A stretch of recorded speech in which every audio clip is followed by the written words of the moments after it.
ഏറ്റവും പൊറുക്കുന്നവൻ എന്നാണ് ഗഫാർ എന്ന വാക്കിന്റെ അർത്ഥം. അപ്പൊ ഒരു മനുഷ്യൻ എല്ലാ നിസ്കാരങ്ങൾക്ക് ശേഷവും 3 പ്രാവശ്യം യാ ഗഫാർ യാ അല്ലാഹ് എന്ന് ചൊല്ലുക. ഇനി എല്ലാ നിസ്കാരം കഴിഞ്ഞില്ലെങ്കിൽ 3 നിസ്കാരത്തിന് ശേഷം എന്തായിരുന്നാലും നാം ചൊല്ലണം. ഏതെങ്കിലും ഒരു 3 നിസ്കാര ശേഷം യാ ഗഫാർ യാ അല്ലാഹ്, യാ ഗഫാർ യാ അല്ലാഹ്, യാ ഗഫാർ യാ അല്ലാഹ് എന്ന്. അങ്ങനെ യാ ഗഫാർ യാ അല്ലാഹ് എന്ന ഇസ്മ നിത്യമായി എല്ലാ നിസ്കാര ശേഷവും ഒരു മനുഷ്യൻ ചൊല്ലിപ്പോരുകയാണെങ്കിൽ അവന്റെ സർവ്വപാപങ്ങളും അല്ലാഹു തആല പുറത്തു കൊടുക്കുകയും അതേപോലെ തന്നെ അല്ലാഹു തആലയുടെ ജീവിതത്തിൽ ധാരാളം ബറക്കത്ത് ചൊരിഞ്ഞു കൊടുക്കുകയും അതോടൊപ്പം തന്നെ അനുഗ്രഹത്തിന്റെ വഴികൾ അല്ലാഹു തആല അവന്റെ മുമ്പിൽ തുറന്നു കൊടുക്കുകയും ചെയ്യുമെന്നാണ് മഹാനവർകൾ വിശദീകരിച്ചിട്ടുള്ളത്.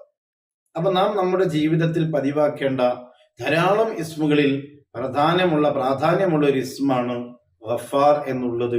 നിസ്കാര ശേഷം യാ ഗഫാർ യാ അല്ലാഹ് എന്ന് ചൊല്ലുക. അല്ലാഹുവിന്റെ ബറക്കത്ത്